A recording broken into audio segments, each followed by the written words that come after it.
Arigón. Yo, ey. De chamaco andaba en el barrio. Éramos 5 caritas jodiendo por el vecindario. Te juro que esos tiempos los extraño. Cada vez éramos menos conforme pasan los años. El tiempo pasa y las cosas van cambiando. Veo en el barrio autos nuevos, buen vestuario. Miro para abajo y mis championes lleno de barro. Pienso que vida es esta, yo quiero ser millonario.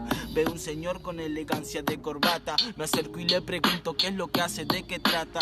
Me respondió: chamaco, vos querés plata. Si me haces un trabajo te regalaré mi lata. Yo muy contento le digo por supuesto. Él saca un fierro, me lo da, digo ¿qué es esto?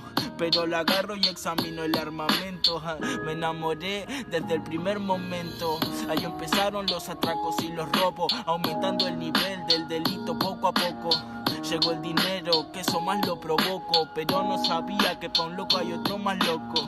Se metió con la persona equivocada. Esta vez sí le salió mal la jugada. Estaba cegado de ambición y de poder. Caminaba en el barrio como si este fuera de él.